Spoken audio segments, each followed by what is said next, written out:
兄台，子清，子清，替我转告皇上，不要为我在太皇太后面前多言了。我纳兰死而无怨。我会转告皇上的。你我兄弟一场，不想兄台先我而去，我的心如同刀绞。兄台，还有什么未了的心愿吗？我只惦念着我的额娘，她老人家为我操碎了心。兄台放心，令堂就如同是我的生母，我一定会带你好好孝敬她。还有，兄台是不是还想再见惠嫔娘娘一面？如果今晚兄台被先王刑部打扰，我会想办法接惠嫔娘娘出宫去。不，我一个人去死也就够了，绝不能在这个时候再连累她。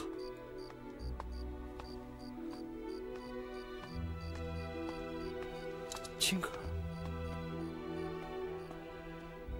青格儿，你来做什么？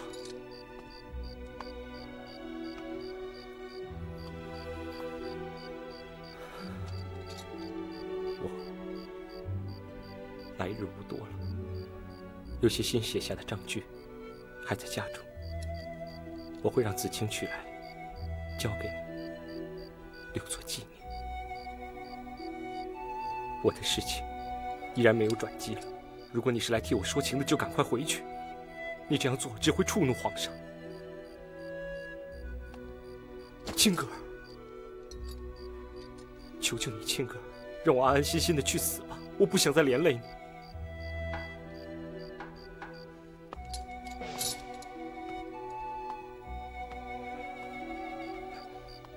青格儿，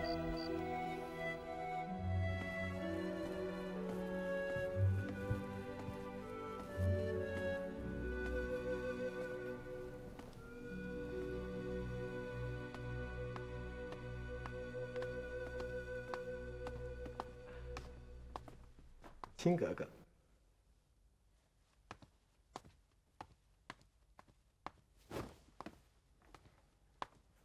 青格儿，青格儿见过皇上。你是来帮他说话的？我是来帮皇上的。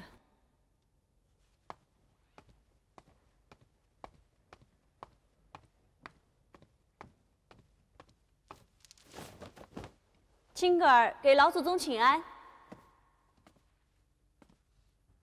哟，丫头啊，都什么时辰了，还不好好歇着？怎么，想华奶了？青格儿，听说外头有人惹得老祖宗不安生。哦，你是来为纳兰那个小东西说情的？孙儿来是想为皇上说句话。哦。孙儿听说纳兰公子得罪了皇上，皇上本来要治他的罪，可是后来又改变了主意。孙儿想说，老祖宗千万不要怪罪皇上，这说明皇上历练得好，处事愈加沉稳，愈加周到了。怎么个愈加沉稳、愈加周到了呢？这宫里宫外都知道，归正给皇上这件事情，纳兰公子是有功劳的。清正伊始就杀了他，岂不是要落个兔死狗烹、不仁不义之恶名？再者说，这读书人关乎天下社稷之根本。孙儿常年在宫外，知道纳兰公子在读书人中的声望和地位。若是罪名不实就诛杀了他，这是要被千夫所指的。罪名不实，他烧了皇上赐给他的免死诏书，这样的大不敬，还不该杀吗？孙儿以为不能杀，也杀不得。我倒要听听，怎么个杀不得？这一来，老祖宗绝不想把免死诏书的事儿传扬出去，因为如果传扬出去，那些身经百战的王爷贝勒，他们心里怨的不是纳兰公子，是皇上。这二来，纳兰公子烧了皇上本不应该写下的免死诏书，这应该断哪条罪？虽然翻遍了大清律，也不知应的是哪一条。孙儿倒真的怀疑，是哪个居心叵测的臣子给老祖宗出了这样的坏主意。对，青哥说的有道理，有道理啊，皇阿奶。这也正是孙儿为什么要留下纳兰性德的原因。丫头啊，你的才思，你这张利口，真像你的阿玛。啊，丫头，来，坐下吧。谢老祖宗。我不管你是为纳兰讲情，还是为皇上说话，要想让华奶答应你呀，有件事，你可要先答应我。什么事？你代发修行的日子过得好吗？我看不大好。孙儿谨遵佛祖教诲，日夜不敢荒怠。未必。我记得佛门有句话：“万事随缘去，不生爱憎心。”我看你这心啊，还留在俗世上，为这个讲情，为那个说话，六根不净，不学也罢。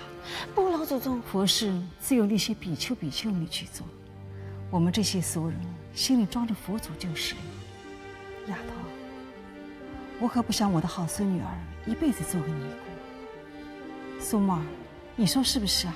老祖宗说的对着呢。孙儿代发修行一样可以孝顺老祖宗。那可大不一样。我答应过你阿玛，一定要让你这辈子啊泡在蜜罐里。你是个女儿家，就该有女儿家的日子。所以要想让华奶听你的，你就得回到华奶身边来。说呀！启奏太皇太后，刑部的人到了，让他们先候着。这。亲哥哥听话，快答应老祖宗。这不结了？华奶心里有数就是了。你先回去歇着吧。哦，明儿个一早，陪我到西海子转转去。是。青格儿告退。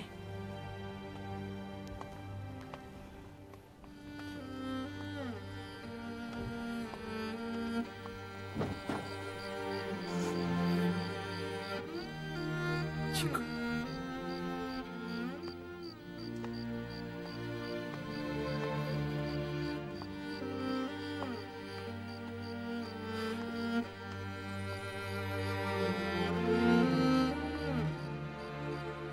来人呐！在。传所徒。这。传所徒觐见。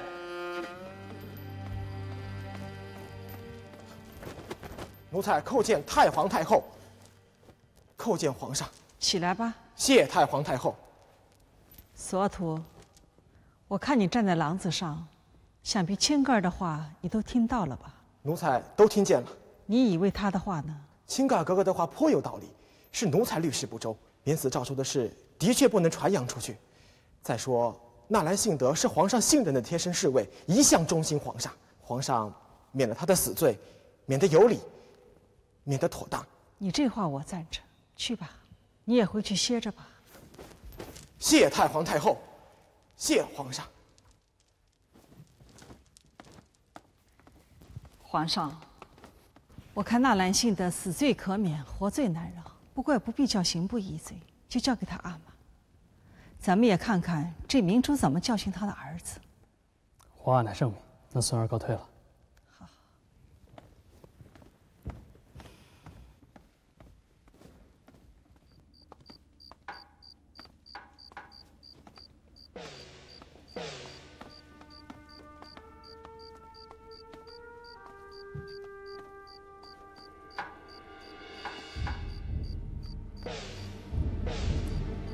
看来你不死心有不死心的道理，他还是来为你求情了。朕不知道你的阿玛会怎么处置你，但是朕不敢前言。如果你能科考得中，朕自然会给你官职；如果你考不中，就永远不要再进这道宫门。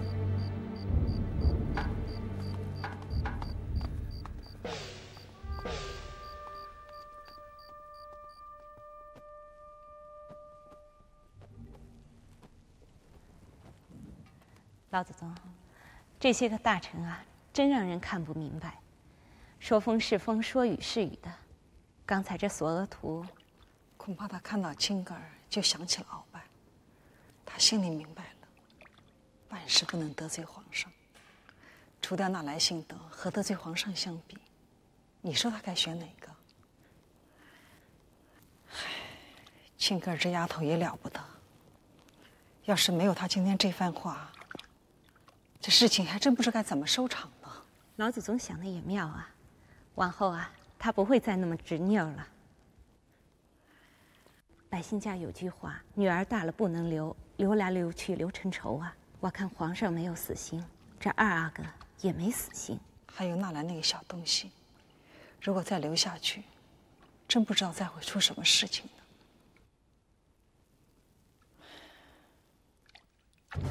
打！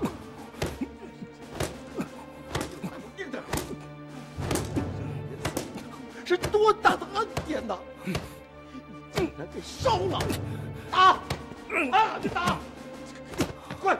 老爷，老爷，老爷，不要打了，不要打了！我求求你了，老爷！打！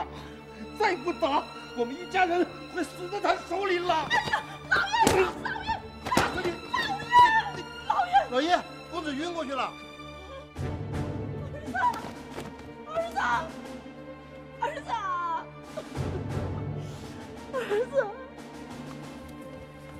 奴才去问了，那明珠下了狠手，纳兰被打得死去活来，进去的袍子脱都脱不下来。朕倒要看看他到底长不长记性。奴才听说，昨个夜里，青格儿又为他去求情了。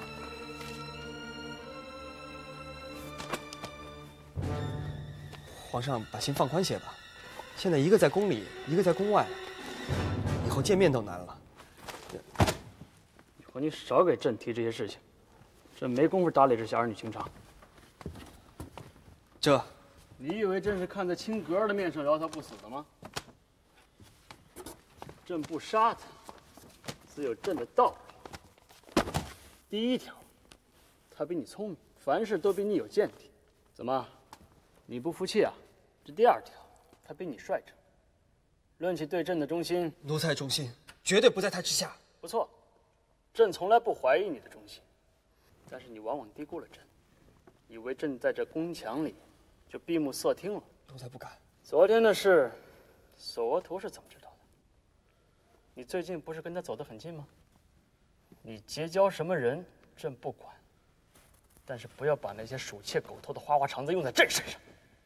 这些书是朕挑出来的，也给纳兰送去，告诉他，就说朕等着看他功名了。这个老东西，对自己的儿子也能下这么狠的手，我饶不了他。这就好了啊，这就好了，这就好了。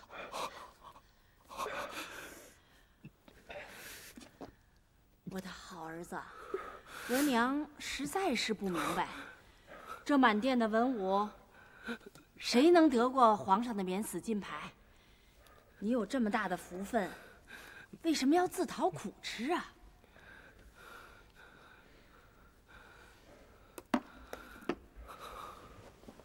是不是皇上为了慧儿的事儿，又来找寻你？那就是为了青格儿。我的儿子，我知道，不是皇上找寻你，就是你自己心里有什么别的事儿。一样的人，一样的才学，而只做奴才的，太没有骨头，太没有人品了。你说，你跟谁一样的才学？是皇上？你怎么会去跟皇上比？做皇上的，想做一代明君；做臣子的，想做一代良臣。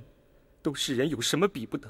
而只是想凭自己的本事，做个堂堂正正的人，这错了吗？这自然不错。可儿没有想到，在皇上面前，这堂堂正正的人就做不得。让他看着吧。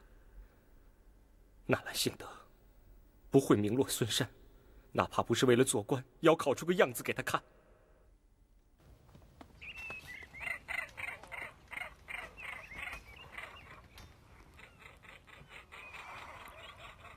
主子，回去歇息吧，风凉了。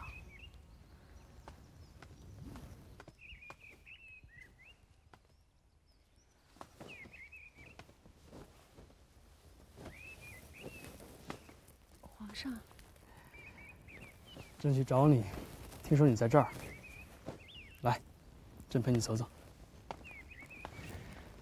一年一度秋风劲，真是岁月如梭。惠嫔，你小的时候想过会嫁到宫里来吗？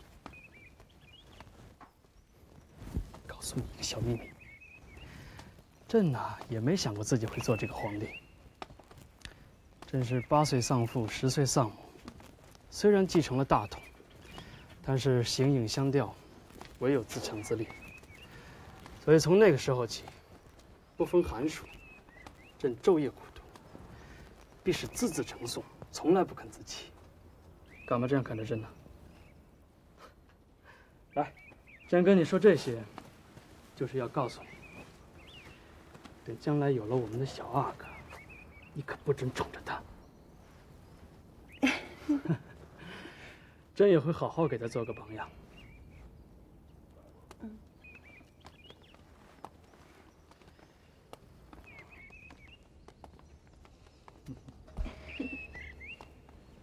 主子看，皇上，咱们，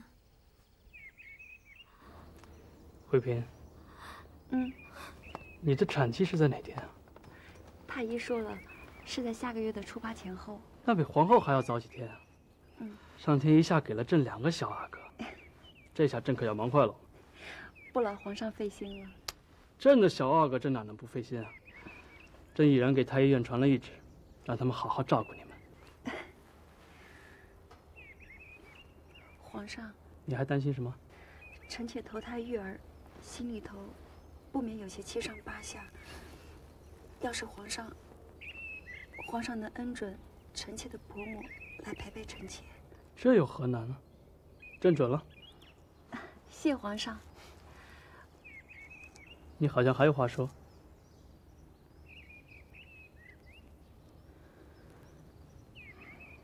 是不是听说了昨天晚上的事，在惦念你的表兄啊？你以后恐怕很难再见到他了。放心吧，多亏了亲哥儿给他求情，皇阿奶已经宽恕他了，朕也准了他的所请，让他去准备明年的科考。怎么？你还要这样看着朕？你这个表兄啊，什么都好，就是太执拗，太认死理儿。他这个毛病，总有一天会断送的。来，你不用担心，就好好的把朕的小阿哥给生下来。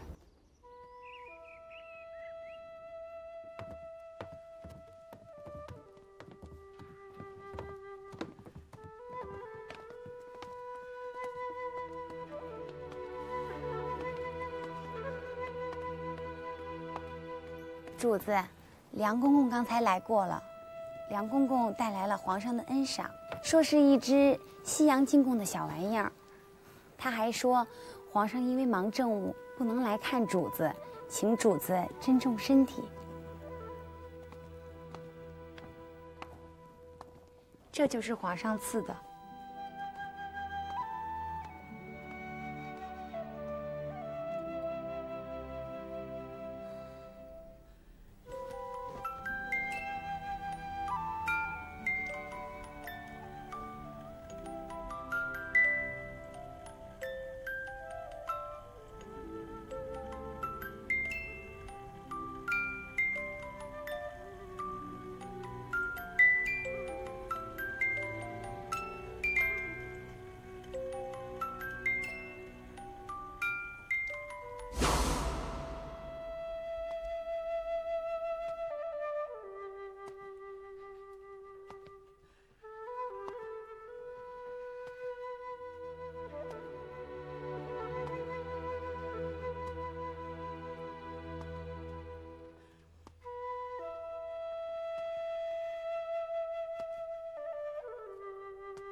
太后，朕来了。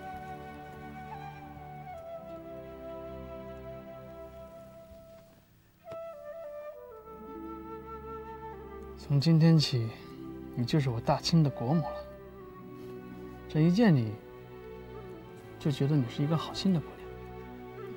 朕将来一定会让你过得快快乐乐的。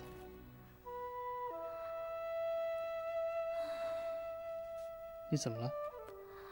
皇上，是不是还会有很多的女人啊？你怎么会问这样的问题？怕。怕什么？臣妾听过前朝的故事。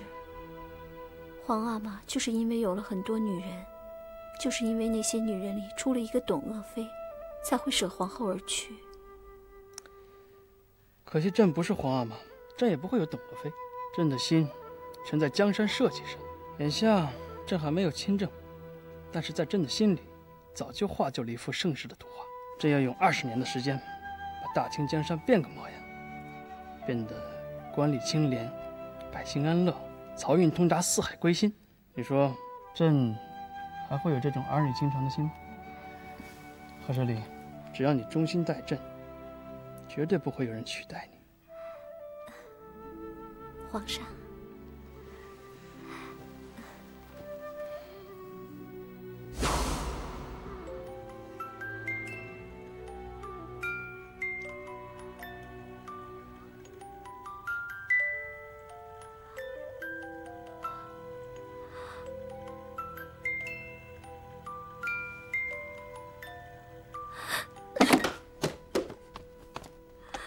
嬷嬷，主子，这可是皇上赐下的，要是传到皇上的耳朵里，主子不痛快，尽管说出来，不然会憋坏身子啊。主子不说，老奴也能猜出几分。嬷嬷，你进宫有多少年了？自打入了关，老奴就进了紫禁城。嬷嬷，见过那个董鄂妃吗？她的为人、长相，见自然是没少见。论起她的为人和长相嘛，怎么说呢？挺像咱后宫里的一个人。谁呀？惠嫔娘娘。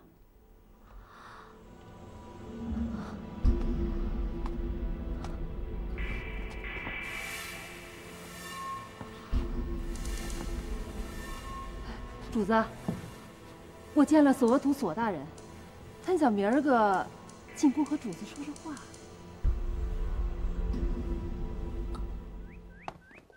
兄台，兄台，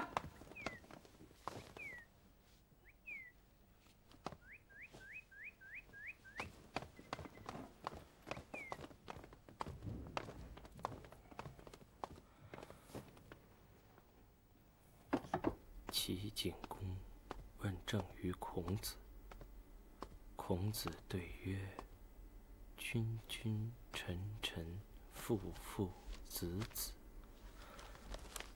齐景公曰：“善哉！信如君不君，臣不臣，父不父，子不子，虽有素。”哎，子清，兄台，你是拜神还是念书啊？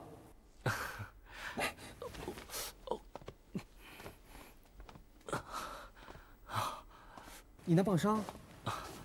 哎，快请那边坐。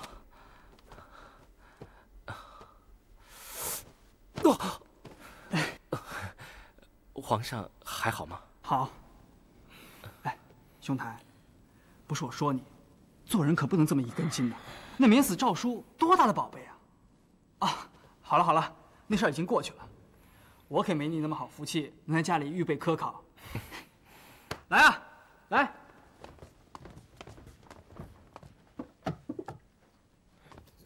这是皇上赐给你的书。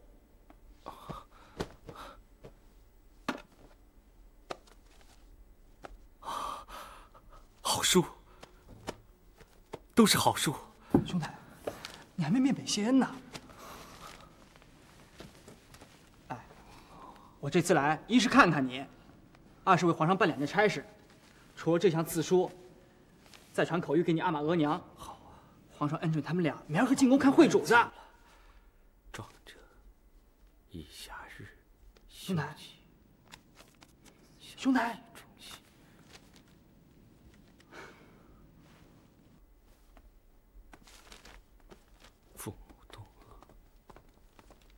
兄弟妻子离散，必陷逆其民，往往而争之，夫谁与王敌？故曰：仁者无敌，王请勿疑。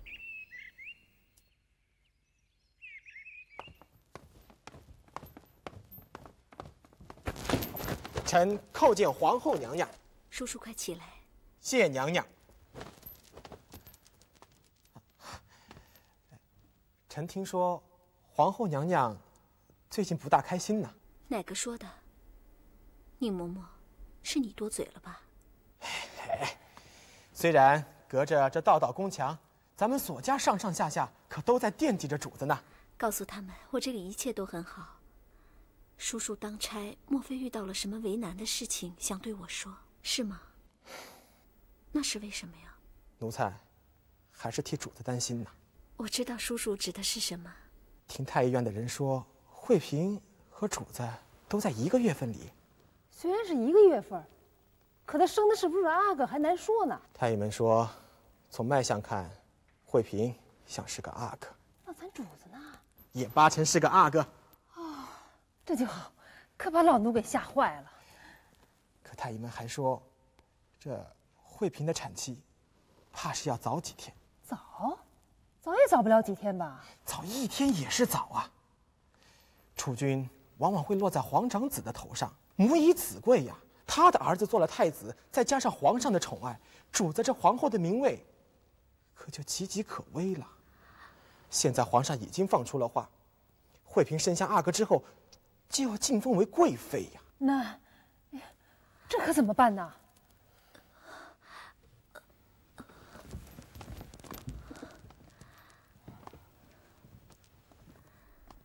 叔叔，我知道你在朝廷上也难。明珠父子都很得皇上的心，再加上惠嫔的呼应，我们索家早已经不是马夫在世的势头了。可是，我这里的事情不是人力所能摆布的，也许今后帮不了叔叔什么，就请叔叔处事小心，独自撑起 马夫留下的索家这份家业吧。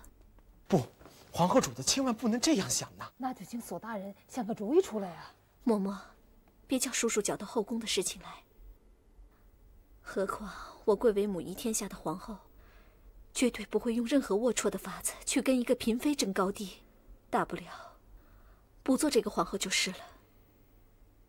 您就是不想当皇后，也得替我们的阿哥想想啊。 这件事，不要再说了。主子，嬷嬷说的也有道理呀。主子，此事事关重大，还是容臣去想想再说吧。啊。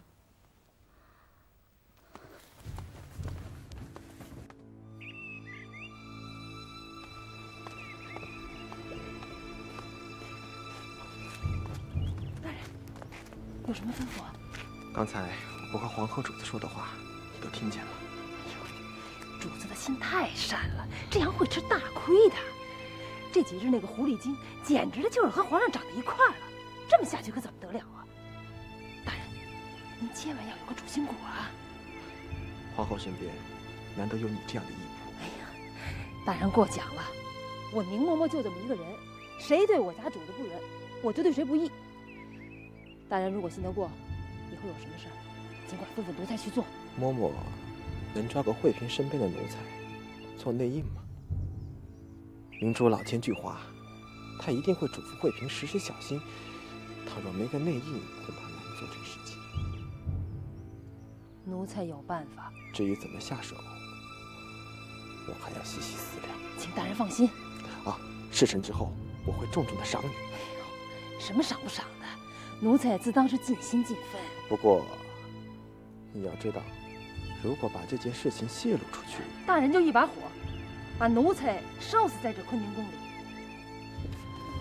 公公，这些日子惠嫔娘娘的身子骨还好吧？好着呢。皇上特意颁旨御膳房，让他们挑着样的给惠主子做吃食，只要是好吃的、滋补的，别管是天上飞的、地下跑的，奴才们都在往宫里采办呢。哟，这不是索额图索大人吗？索大人，原来是明珠大人。皇上恩旨，让我们去看看惠嫔娘娘。应该哦，还没顾上给明大人道喜呢。同喜。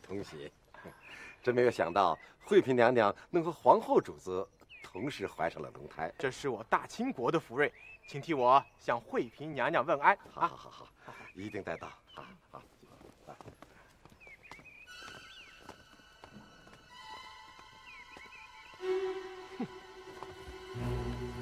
主子，明珠大人来了。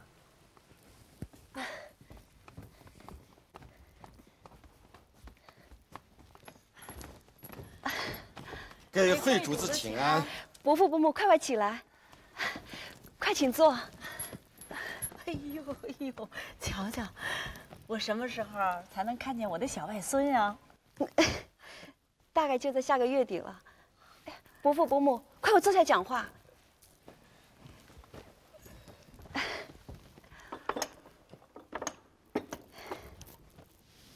紫云，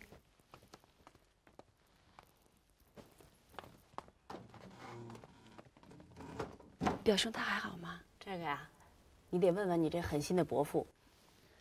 他子不教，父之过，闯了这么大的祸事，总得得些教训。不过惠主子放心，臣只是伤了伤他的皮肉。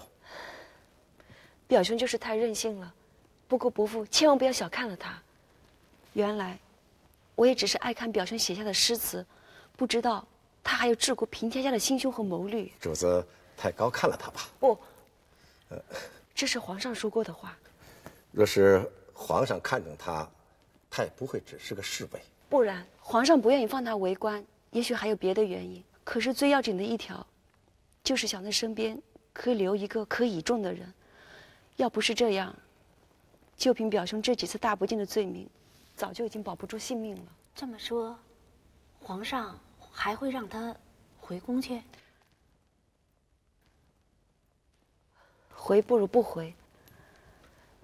表兄这一次，也许正是因祸得福呢。主子的话大有道理。你表兄这个人太不懂事，凭他的性情和他的刚直，早晚还要闯出大祸来。对，伴君如伴虎。啊，这不是在自己家里吗？说说怕什么呢？其实啊，我根本就不想把他留在宫里。这倒好了，来年考个功名，名正言顺的外放个官职，我的心呀也就踏实了。其实，我和你伯父最担心的是你的身子，这女人分娩就是一道鬼门关。瞧您说的，女人身子天道是蓝，伯父伯母不要为我担心了。主子，千万不能这样掉以轻心呐！皇上得子可是惊天动地的大事，何况你怀孕先于皇后，如果是阿哥，那就是皇上的长子。按现在皇上对你的宠爱，他就会是太子，成为太子就是将来的皇上。我可是从来没有这么想过。主子没有想，可宫里边有人这么想啊。伯父是说，主子心明就是了，这是臣担心之处。自古后宫多事，争宠立储，不知演出过多少场你死我活的血斗啊！话是这么说，可是慧儿的性情你们是知道的。我从无争宠之心，也从来没有想过自己生下来的孩子去做太子。而且皇后她对人宽厚，绝不会有害人之心的。你还是要听你伯父的话。老话说，害人之心不可有，防人之心不可无。无论如何，你都要时时处处多加小心。这不但是为了你自己，也是为了你府中的阿哥。慧儿记下了。皇上已经恩准，过些日子啊，你伯母就到宫里来。哎呀，这太好了！我都嘱咐他了。记住没有啊？记住了。御膳房的吃食我要先尝过，太医院送过来的药方要送你去过目。无论如何，都得让咱们的小外孙顺顺当当的生下来。什么小外孙？是皇上的龙子，是爱新觉罗家的小阿哥。真是。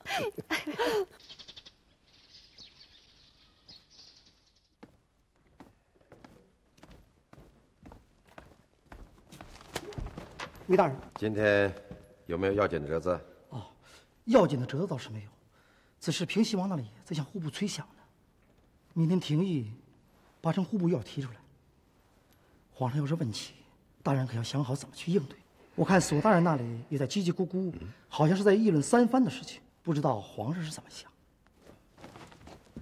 哎，明大人。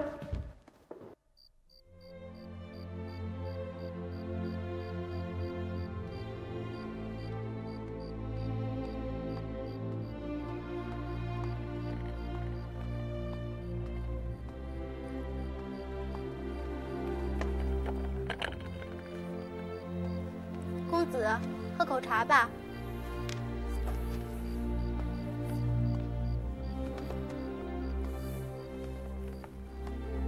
都一天了，公子不出去透透气？哎，公子。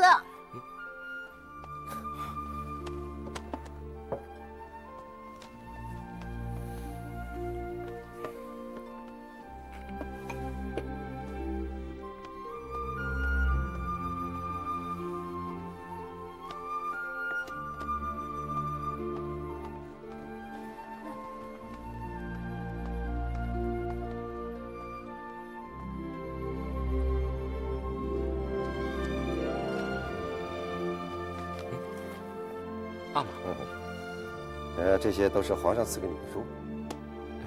是。有件事我想问问你。阿玛，请讲。你常年在皇上身边，对三藩的事，皇上究竟怎么想？在皇上亲政前，儿曾写下一份实笔书，其中就说到了撤藩，皇上很以为然。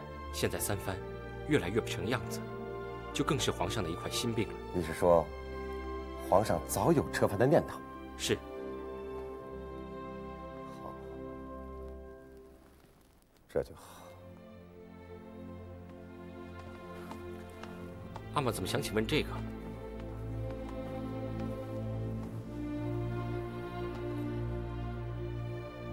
阿玛，儿听说您和额娘进宫去了。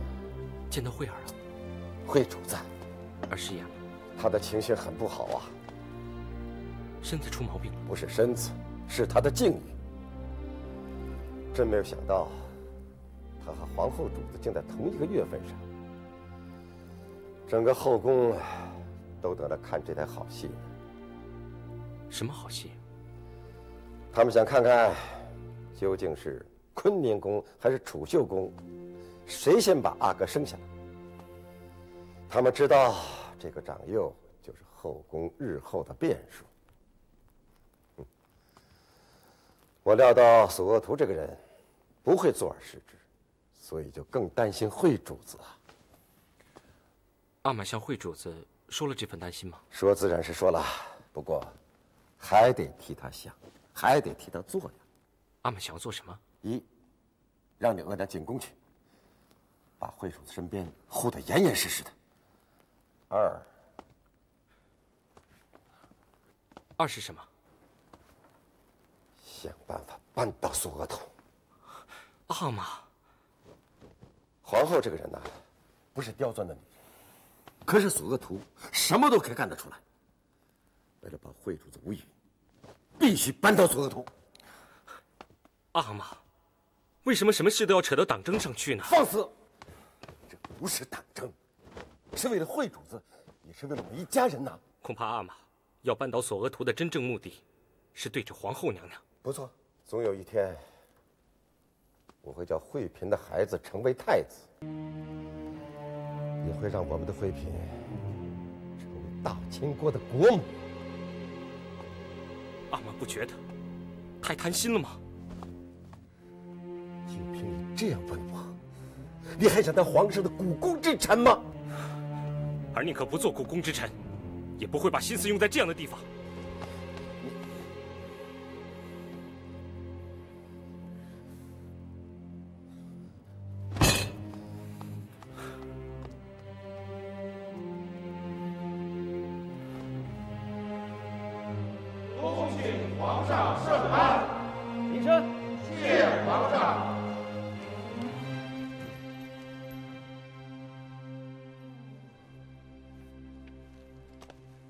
奴才户部尚书福克里有本启奏，讲平西王吴三桂连烧了3道要求增拨银饷的折子，户部已然一拖再拖，恳请皇上立断。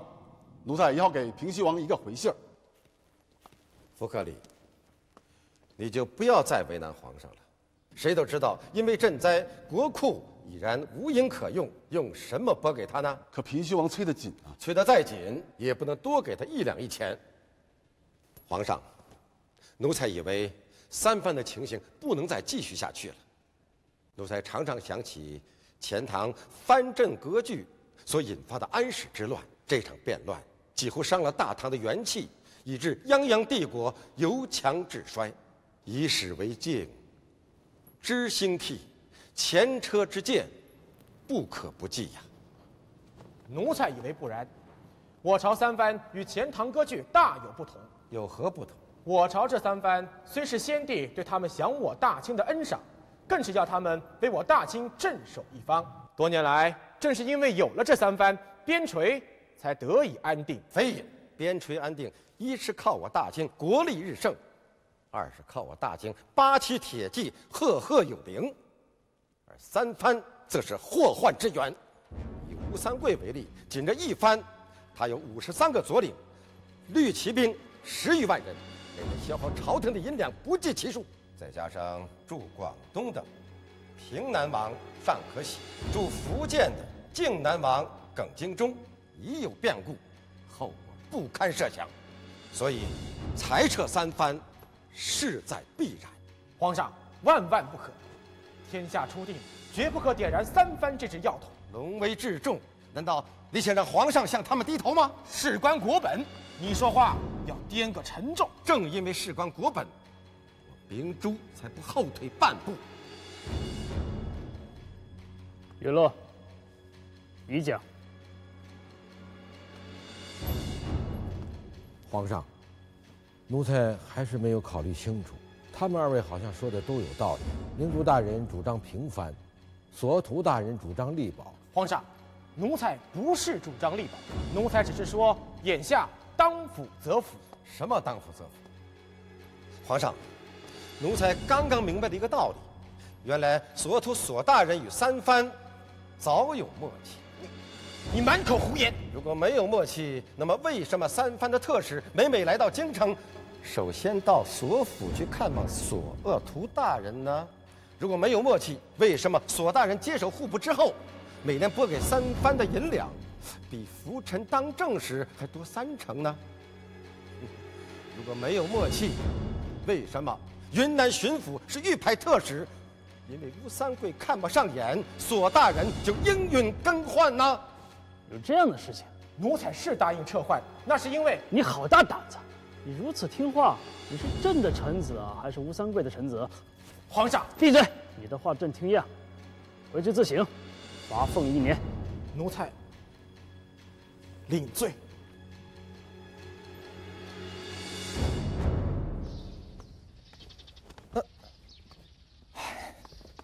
索大人，皇上说今儿个累了，就请索大人先回去歇着吧。求公公在。索大人，皇上的脾气您还不了解，有什么话等明个皇上消了气儿再说不迟呀。哎呀，快起来吧！明珠大人，皇上正等着您呢。索探在这儿呢。索大人，我明珠有口无心，对事不对人，请索大人别太在意。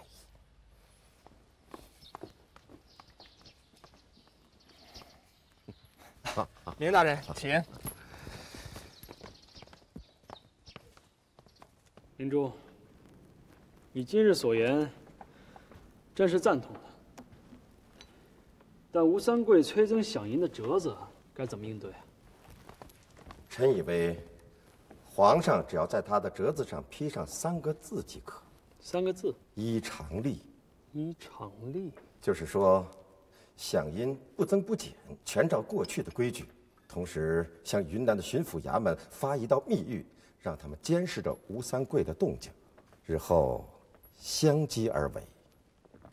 如果这吴三桂因不满而有了动作，那么正好为皇上的撤藩增加了口实。如果他咽下这口气，那也就为皇上的撤藩赢得了时间。好。好，所言极是。哎，阿兰最近在家中如何？他遵皇上的圣谕，像是没有懈怠。那就好。让他抽空也可以到宫里来走动走动。朕虽然责骂了他，却还时时想起他。谢皇上。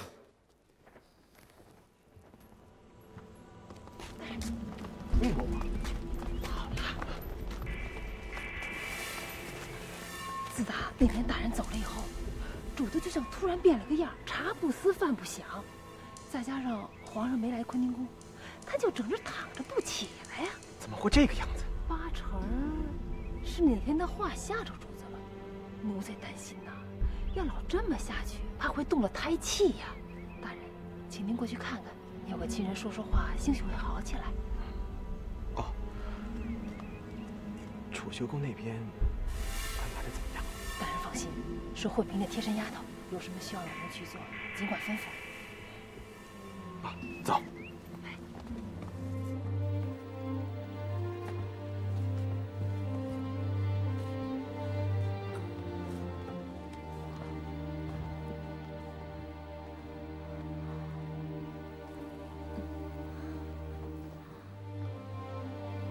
主子，您先坐坐，这碗银耳汤，奴婢再去给您热热来。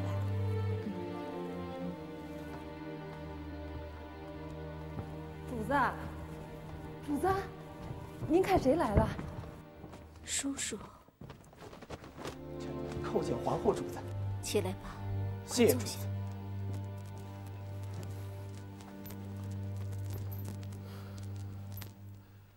臣刚听说，皇后身体不爽，是不是因为前2天臣的话加重了皇后的心思啊？有臣在，敬请皇后放宽心，臣已然有了安排。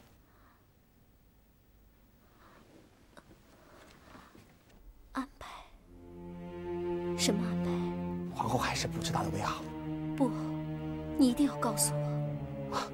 臣想办法让惠嫔的产期拖后几天就是了。这不是人力所为，那是想拖就拖的。拖自然有拖的法子嘛。臣准备动用太医院的御医。这无论如何使不得，使不得。怎么使不得？事关人命，我宁可不做这个皇后，也不能加害别人。实话对娘娘说吧，臣今天中了明珠的算计，她用撤藩的事笼络了皇上，也让臣遭了皇上的训斥。发疯1年，发疯1年，咱们索家还没有一个人受过这样的屈辱，这不是个好兆头啊！如果娘娘这里再出现什么闪失，那咱们索家的基业就毁之一旦了。求皇后不要阻拦臣，这也是不得已而为之。如果出了什么事，全由臣一人承担。你不要逼我，算计一个尚未出世的孩子会遭报应的。这不过是拖延几天，对孩子没有大碍。药性怎么能会不伤孩子呢？那就怪他投错了胎。如果真有报应，报应的也是臣。可臣不能眼看着娘娘的后位动摇，眼看着咱们索家在我的手中败落啊！求求娘娘，这绝不可为，绝不可为！主子，娘娘，主子，娘娘，我没有大碍。叔叔，你要答应我，以后不准再动这个念头。左大人，你先回吧，主子该歇息了。主子。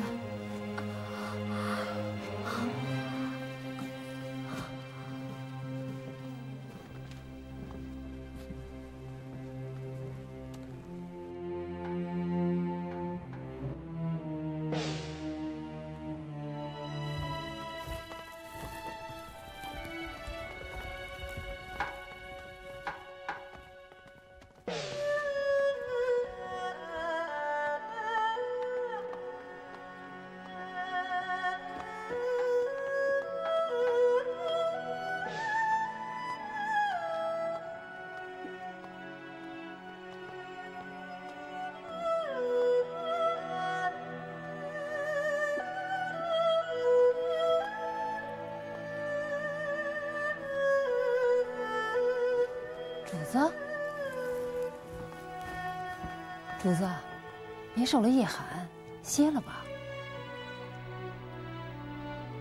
你说，我叔叔他会罢手吗？我知道他的脾气，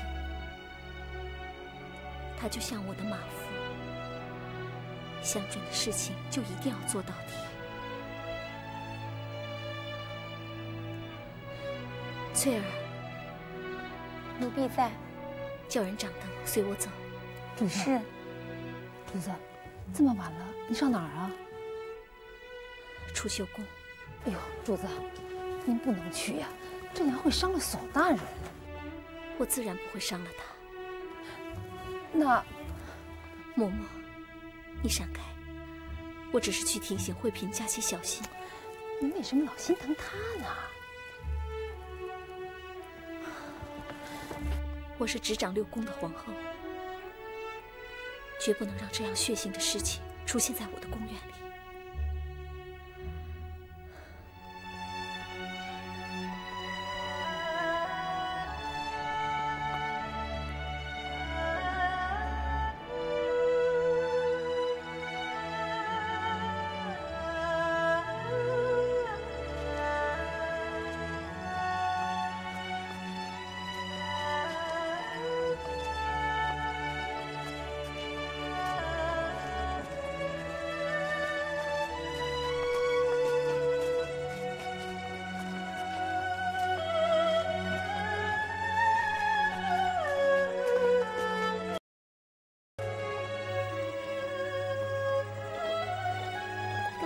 起来，你家惠主子还没有睡下吧？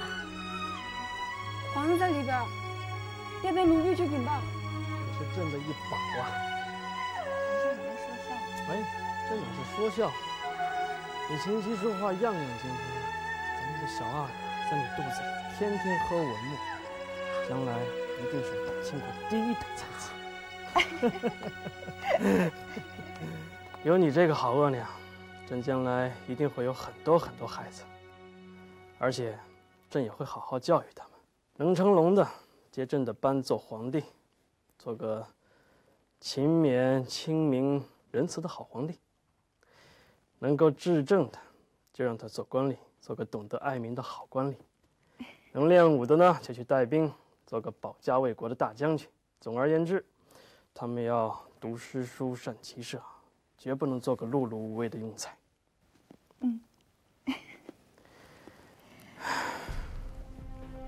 说实话，朕亲政以后，经常会觉得很疲惫。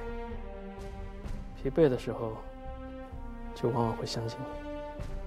想到我？是啊，想到你这储蓄宫来坐坐，你贤淑宁静，就好像一潭淡淡的秋水。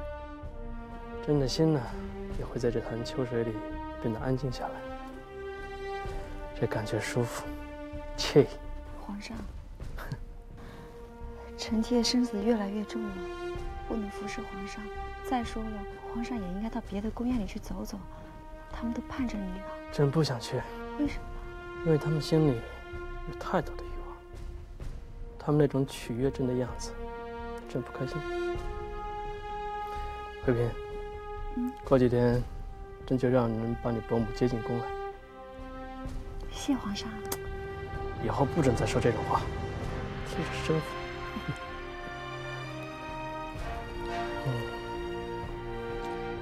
你刚进宫的时候，朕说过一句话，你还记得吗？应该记得。朕说过，不但要了你的人，还要你的心。现如今你的心有多少给了朕？还时常想起你的表兄。朕不相信你忘了。说实话，他是个好男人。这些日子他不在朕身边，朕也会常常想起他。皇上，事情已经过去这么长时间了，难道皇上还是不能释怀？朕说的是心里话。纳兰有文采，他的文章朕也很喜欢。将来咱们的小阿哥可以让他做老师，朕不但相信他的文采，更相信他的人品。皇是。哎。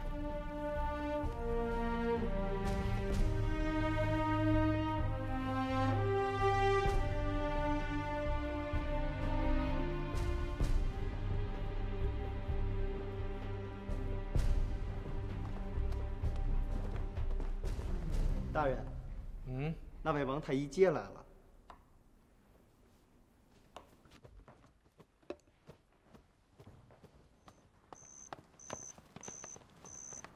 哦，王太医，奴才叩见大人。起来，起来，太医，请坐。谢大人。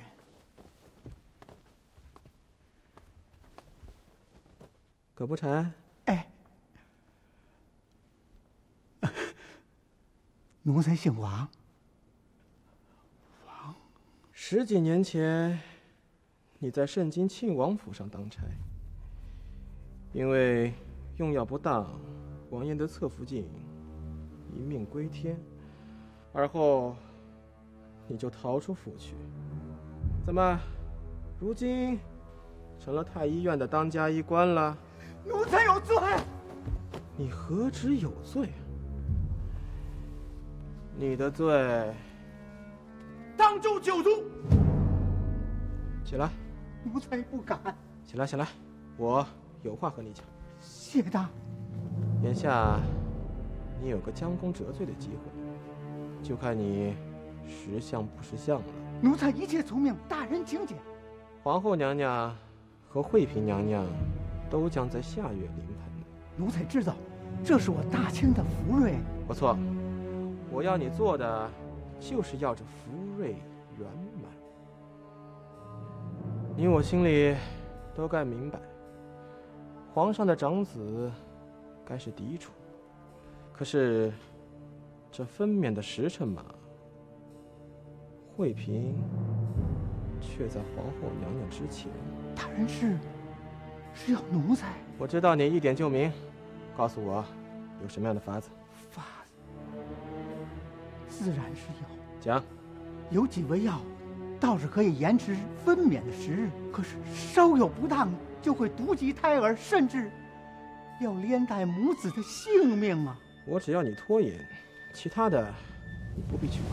惠嫔娘娘虽贵不及皇后娘娘，可她怀的也是皇上的龙子，奴才再有天大的胆儿，也万万不敢呐！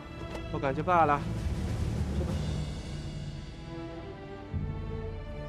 想不到你如此糊涂，自古至今哪朝哪代的后宫里没有这样的算计？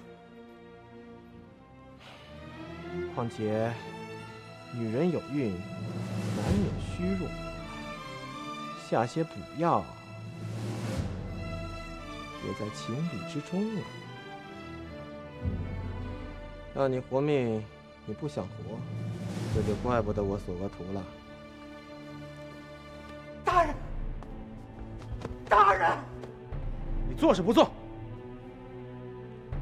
事成之后，自有人会把你送往江南。50万两银子安家，足够了吧？谢大人。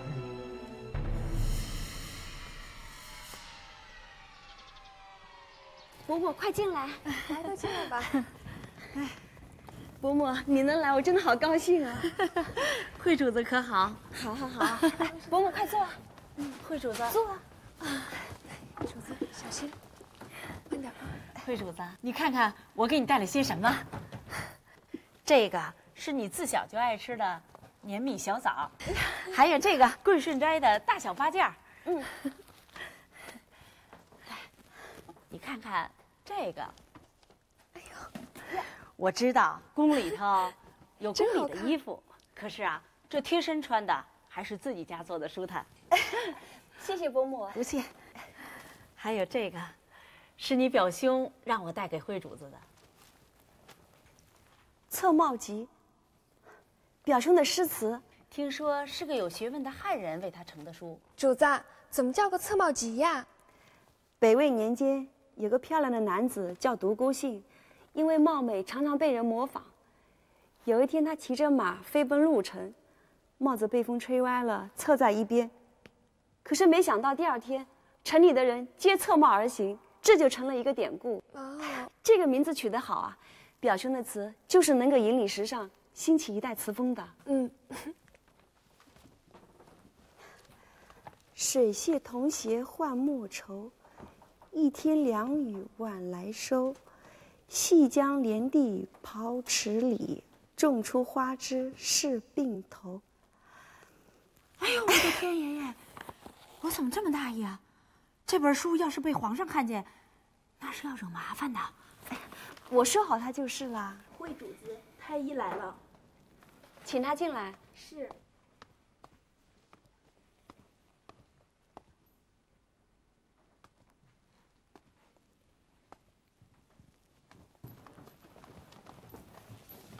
奴才给惠主子请安。伯母，快坐。你好像从来没有到我这里来过。是，以前是张太医，可他近来年迈多病，奴才就受命前来伺候了。太医，请吧。是。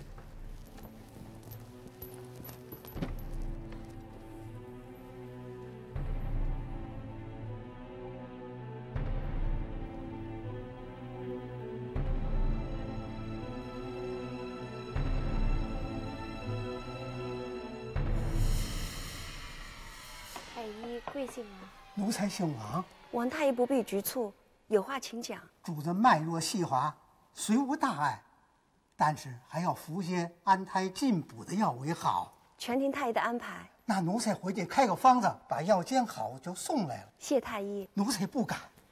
慢着，就不必麻烦你们太医院了。药还是随煎随吃的好，就请王太医把抓好的药送过来吧。这。谢谢伯母。不谢。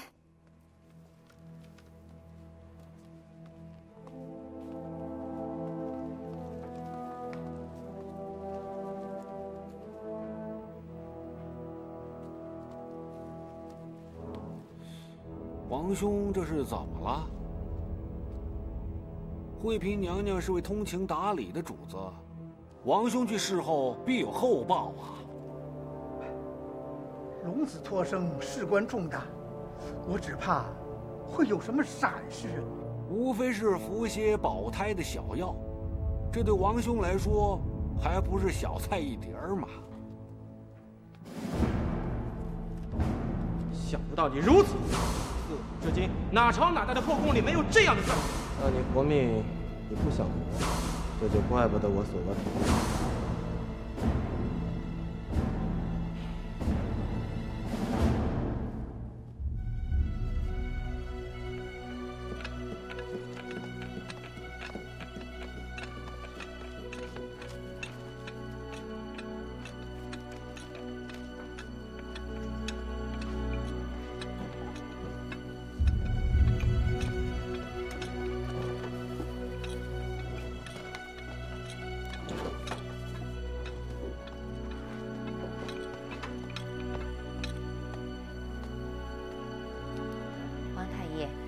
药方在这里吗？你可以下去了。慢，子云是取些银子给王太医。不，这是主子对你的恩赏，让你收你就收下吧。谢主子。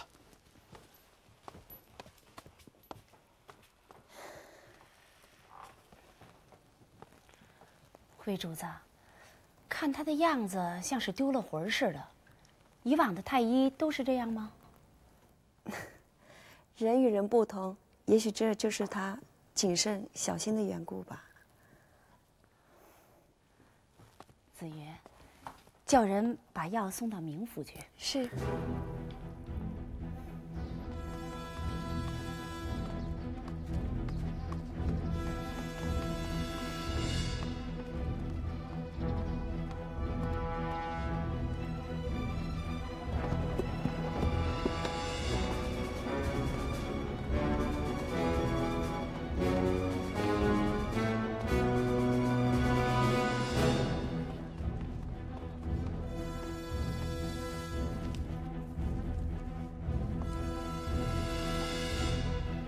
大人，这可是安胎宁神的好方子，这些药草也都是上好的品。恐怕是大内所用。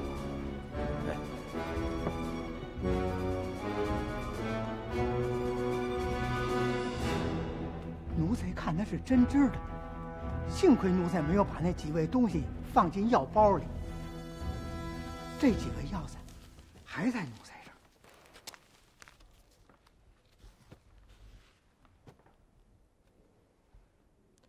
这药怎么个服法？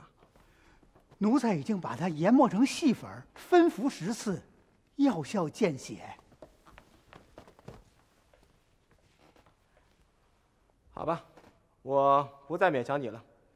不过，你要让慧萍把你开的方子一直服下去，服到她分娩为止。是。我的许诺不变，日后必定会重重的赏你。是。去吧。是。等等，你刚刚说储秀宫有个妇人在指派？是，像是惠主子的长辈，就是他不要太医院煎好的药剂。是。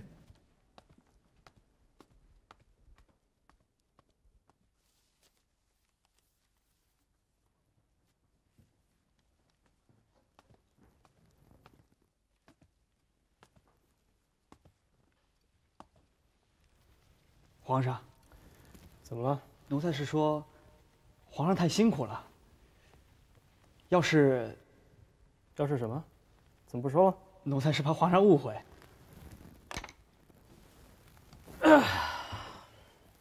朕知道你要说什么。是啊，这些折子原来都是索额图可以处理的，但是现在，朕让他回家闭门思过。皇上赦命，因为是怕皇上说奴才跟索额图走得近。这正是你和纳兰的不同之处。你呀，办事总是瞻前顾后，畏畏缩缩。皇上，明珠到了。传。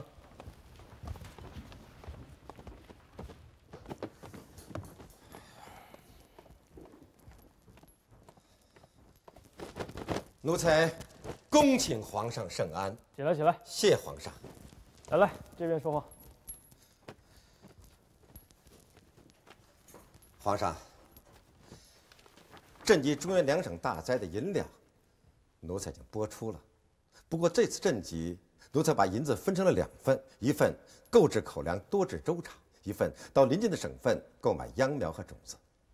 只要再坚持几个月，灾民们即可在自己的地上刨出吃食来。奴才预算，仅此就可以为朝廷省下灾银51万两。好，这赈济才赈济到点子上了呢。来人呐，给明珠大人上茶。谢皇上。皇上，这些日子消瘦了一些。是吗？都是奴才的罪过。怎么讲？上次3番的事情，奴才对索额图索大人言语过于刻薄，以致惹得皇上动怒，让他闭门自省。其实，细细想起来，索大人总是功大一过。朝廷上的事情，只要索大人在，皇上就可以省下不少的辛劳。请皇上宽宥他吧，日后奴才一当和索大人携手，为朝廷尽心。这些都是你的心里话。奴才从来心口如一。好，这样的见识，这样的气度，才像是朕的股肱之臣。曹寅，去把索额图叫到朕这儿来。这。明珠啊，在。你今天的话和这折子都是兴邦之言，朕这就把它批了。我料到皇上迟早会回心转意，这才区区几日，就又想起了我索额图。索大人没料到的还不止这个，还有什么？是明珠大人求的情，这索大人料到了吗？开始我也将信将疑，可后来倒是悟出一点东西。悟出什么？得意之人往往会做出一些出人意料的得意之事。如今谁都知道惠嫔娘娘的产期将先于皇后，马上就是皇长子的国舅爷了。这位明珠大人能不得意吗？这个时候再在皇上面前显出大度，索大人，你们这场手谈，人家可是棋高一筹了。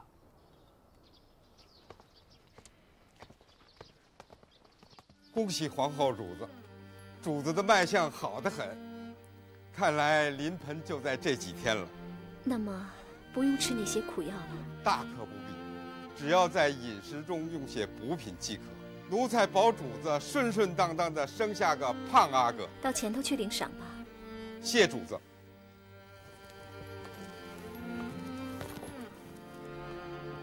等等，我有话问你。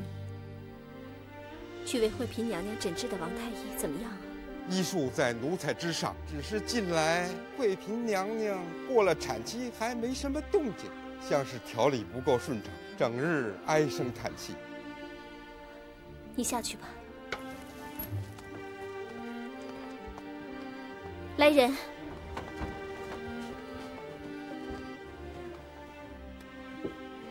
北监鱼，就要临盆了，这么重的身子要去哪儿啊？不要啰嗦，快去。是。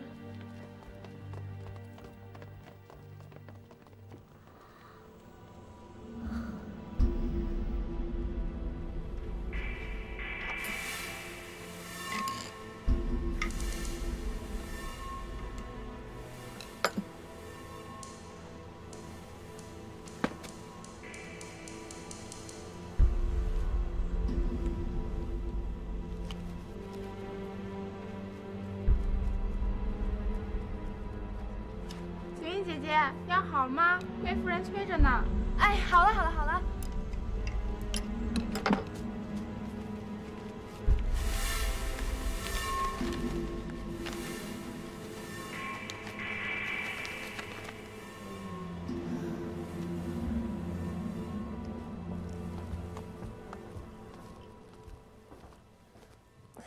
主子，药好了。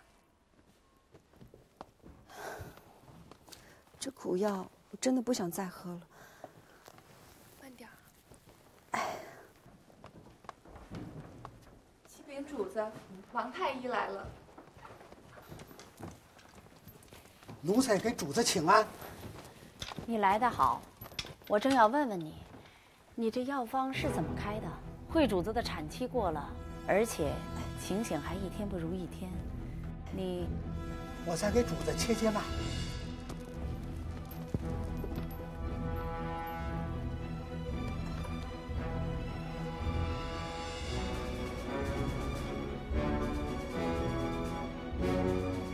怎么不说的？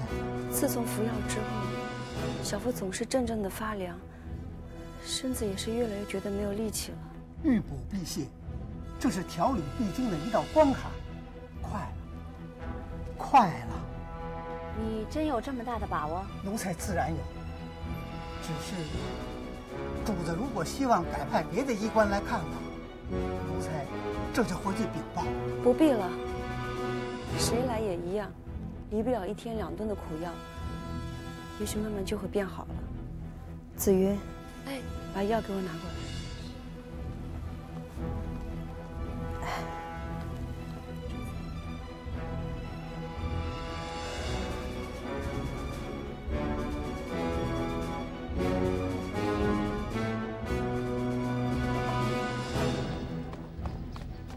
等等，奴才叩见皇后娘娘。你像是太医院的医官。是，奴才就是奉旨来伺候惠嫔娘娘的。我怎么听说惠嫔娘娘吃了你的药，身子有些不爽？奴才已向惠嫔娘娘说明了原委。这是事关皇嗣的大事，如果惠嫔娘娘有什么意外，奴才知道，这是灭门九族的大罪。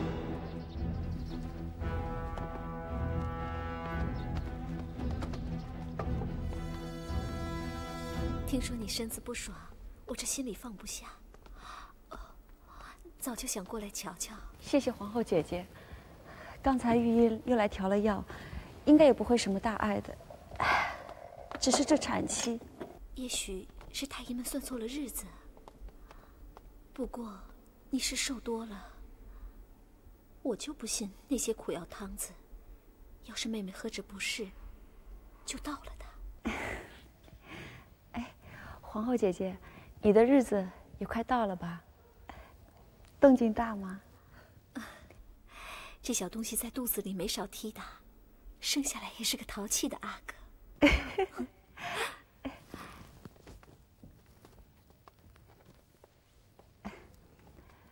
这是给姐姐做的，小孩给贴身穿着会很舒服的。做的真好。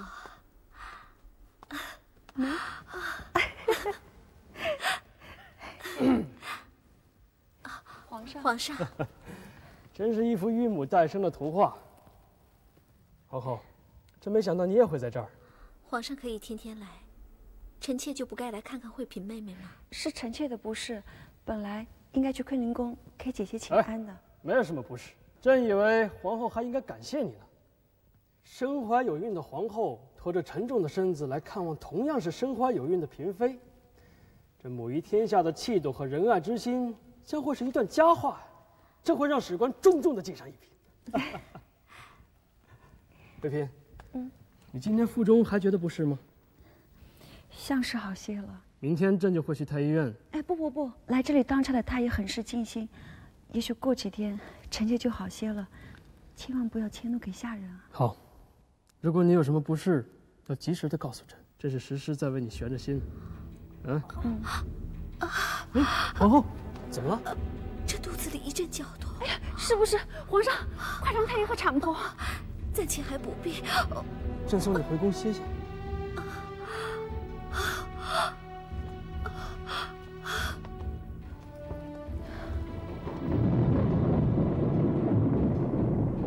从惠嫔娘娘的脉象看，这药物是已然发挥效力了，可她的身子很难支撑，这药再用下去可就不得了了。求求大人罢手吧。这件事已然和你没有关系。药是出自奴才之手，奴才心里明白。皇后分娩就在这1-2天，为了确保无虞，给惠嫔的药绝不能停下来。大人，这是皇上的子嗣，真出了事情，奴才逃不脱，大人也是难逃干系。不，奴才不是要攀着大人，不是要攀着大人。我知道你是个明白人，实话告诉你，你的一家早在我的掌控之中。要想平平安安，就不要这样推三阻四。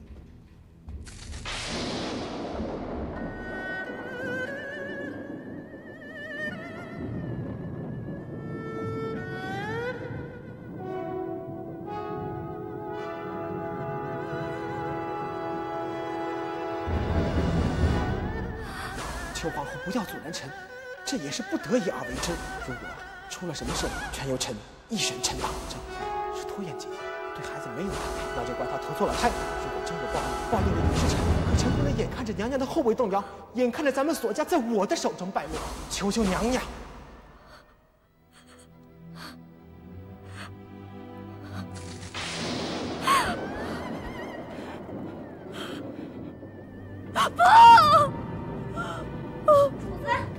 主子怎么了？主子，